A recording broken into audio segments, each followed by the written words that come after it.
last 7 weeks, every Thursday, we take one shlok of Aparoksh Anubhuti, and it has been composed by Bhagwan Adi Shankaracharya. Today is shlok number 8, so let me chant it. Nigamacharya Vakyeshu Bhakti Shraddheti Vishruta Chittaikagryam tu Sallakshye Samadhanamiti Smritam. English translation goes, the renowned Shraddha is to have full and implicit devotion in the sayings of the Shastras and the preceptor, to keep the single-pointed mind constantly on the truth, the goal, is known as Samadhan. So, as we've been discussing, the path of knowledge, Gyan Yoga, right, requires that the spiritual aspirant develops certain qualities, and so that he can imbibe the knowledge, they can understand the knowledge, he can live the knowledge, and through that knowledge, reach Aparoksh Anubhuti. So we have gone through some of the qualifications already. They are what? Vivek, sense of discrimination between Sat and Asat. Vairagya. Vairagya is once you understood what is Asat, then you drop Asat and you focus on Sat. The third qualification is Shat Sampatti, or the 6 wealths of a spiritual aspirant. And the fourth one is Mumukshutva. Now, out of the 6 wealths, the Shat Sampatti, we have already done 4 of them. Which are they? Shama, Dhamma, Uparama, and we have done Titiksha. So today we are going to do Shraddha and Samadhan. Now with Shraddha and Samadhan, all the 6 wealths will be completed. So what is Shraddha and what is Samadhan? Shraddha everyone knows, but let's go through it once. Shraddha basically is faith. Faith means that you believe that whatever is happening in your life right now, whatever has happened in your life before, and whatever is going to happen in your life afterwards, all that is happening with the grace of God in your highest interest, for your highest good. If you have that belief that finally you are going towards your highest goal and Bhagwan is supporting you, helping you, then that emotion, that belief, that faith is Shraddha. Now, everyone would say, I have faith in God. I believe in God. Of course, we all do.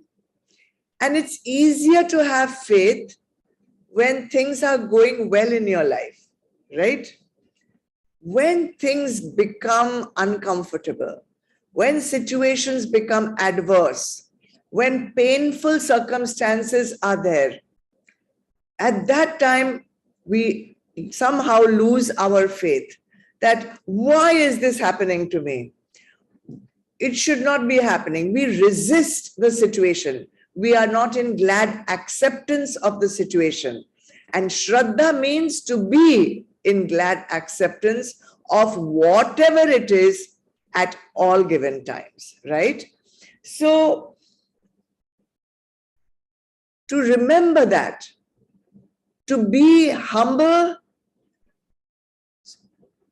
focused in our sadhana without getting over disturbed about it, that means your Shraddha is strong. If you get flustered, then there is still work to be done to develop Shraddha more strongly. Another thing about Shraddha is, if you say you believe in God, believe in Bhagwan for sure, then you should know that Bhagwan is always working in your highest interest. Don't worry. If you are worrying, once again, there is some deficiency, let's say, some lack in the development of your Shraddha.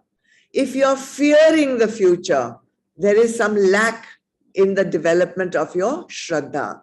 So these are the things you have to look out for. How strongly do I believe that everything is happening in my highest good? How easily can I be in glad acceptance of what is, of what was, and of what will be? How much do I worry? How much do I fear? These are the things you need to overcome in order to make your Shraddha, faith, strong. Why do I want to make my Shraddha so strong? So when we construct a building, there's one first stone which is put inside the building. It's called the cornerstone. And based on the cornerstone, all the other stones of the building get laid.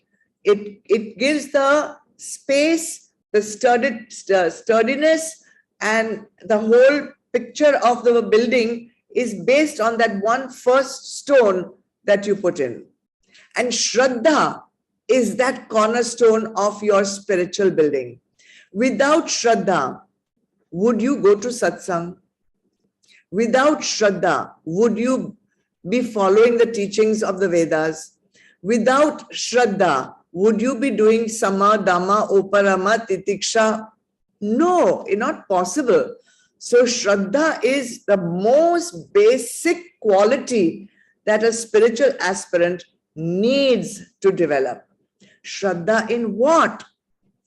Bhagwan Adi Shankaracharya says it in the shloka.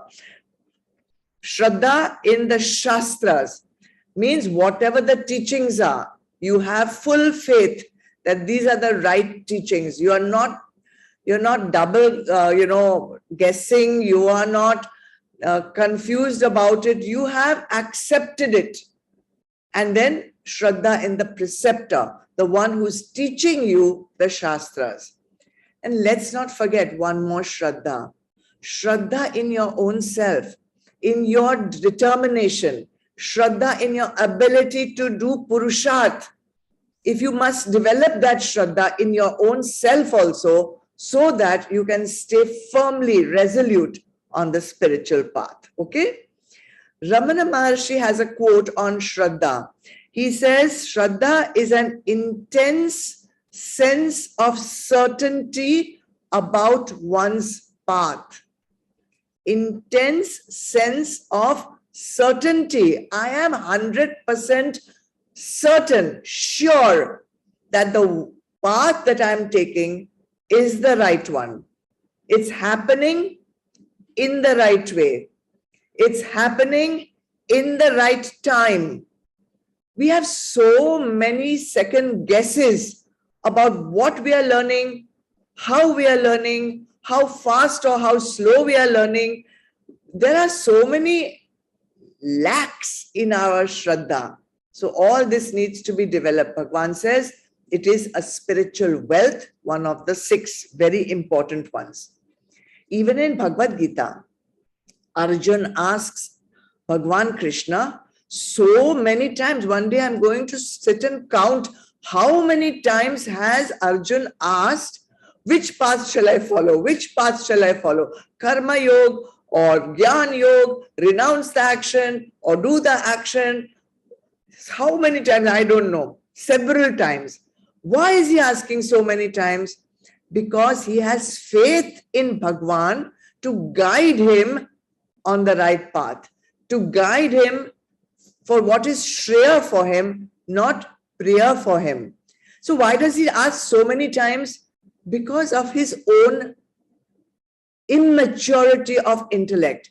He is not asking Bhagwan so many times because he doesn't believe in Bhagwan. He believes, but he's asking again and again to clarify his confusion. In Sanatan Dharma, you are supposed to ask questions to clarify your confusion, to clarify your doubts, not to test the teacher or to defy the teachings. So that is why Bhagwan answers with utmost patience to all the questions of Arjun, knowing that Arjun has implicit, unfaltering faith in what he is saying. So In matters of sansar, this is very important.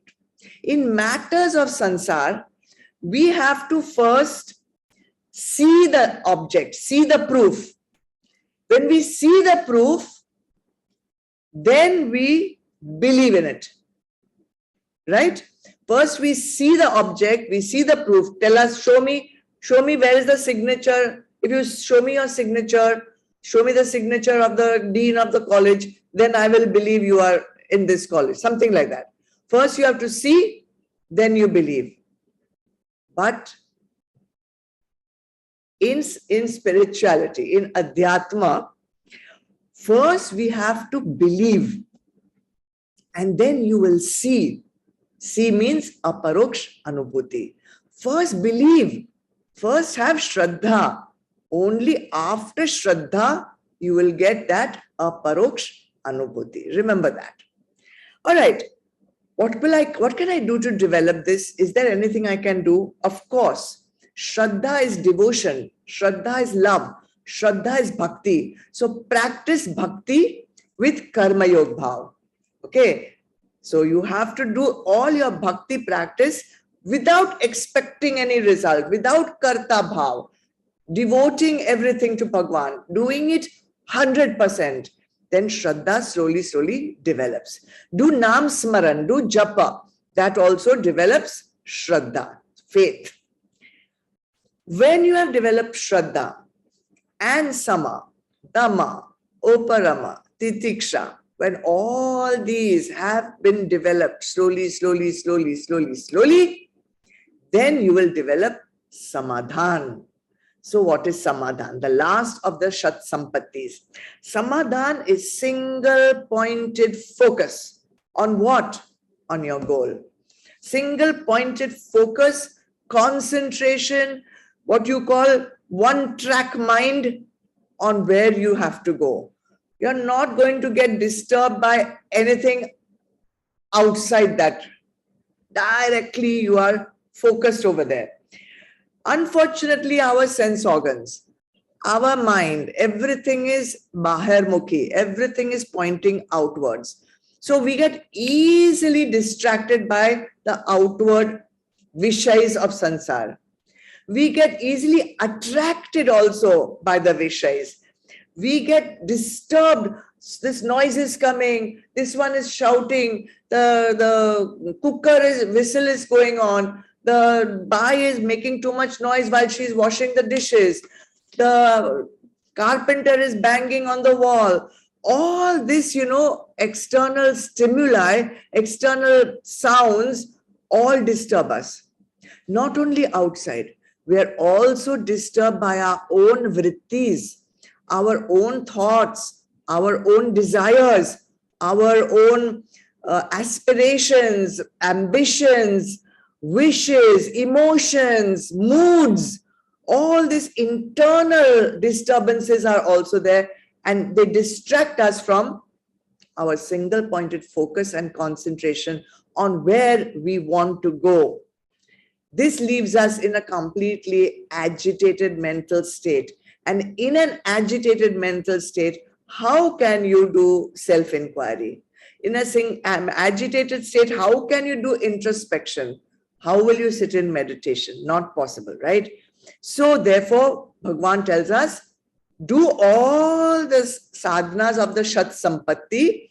They will all lead you to Samadhan. And when they lead you to Samadhan and your mind, Antakaran, everything is still, stable, quiet, silent, then you will be able to absorb the teachings of Gyan Yoga that the teacher gives you. I like to think of the image of a triangle when I think of Samadhan. So in a triangle, you have two lines like this, and you have the base of the triangle here. So this base of the triangle going like this horizontally is all the disturbances of sansar, your thoughts, your desires, your wishes, your, all the external stimuli, everything. This is going downwards, not taking you to your goal. And then the two sides of the triangle which go up like this in like an isosceles triangle, they both go up to that one point. So all this down part should just go upward. Don't go horizontal, go vertical, and everything will meet up there, and that point will be your Aparoksh Anubhuti. So without this samadhan, without this going and reaching the top one point, that point will be that flash of self-realization. Without this, you will not be able to, focus on Gyan Yoga. So people want to avoid Shat Sampati with a lot of hard work, Shama, Dhamma, this thing, that thing, and they want to go directly into Gyan Yoga. I just want to understand everything. It's as good as a person who doesn't know how to swim and is jumping into the deep end of the pool. What will happen? He doesn't know how to do even one stroke of swimming. He will either fluster about or he will sink and drown under the water. That is what happens when we have not prepared ourselves with the Sat Sampati. We have gone directly jumping into the deep end of Gyan Yoga, and we are drowning under the amount of knowledge that there is for us to learn. So what should we do? Baby steps. Start from the bottom. Start from that. You remember Sopan Panchakam, Sadhana Panchakam, 40 steps. Start from there. Start from rung number 1 and climb up slowly, slowly, slowly, slowly, slowly. You will reach Samadhan. And when Samadhan happens, you will be ready to open your heart and receive Bhagwan. Okay? Tomorrow will be the last, not tomorrow, next Thursday will be the last of the qualifications, the 4 qualifications laid down by Bhagwan Adi Shankaracharya. Till then, check out how much of the Shat Sampatis you have developed and how much is yet to be developed. How strong is your Shraddha? Check it out. How much are you worrying? How much are you fearing? How much in glad acceptance are you? Till then, I'll also pray for your quick climb up the ladder. Okay? Oh.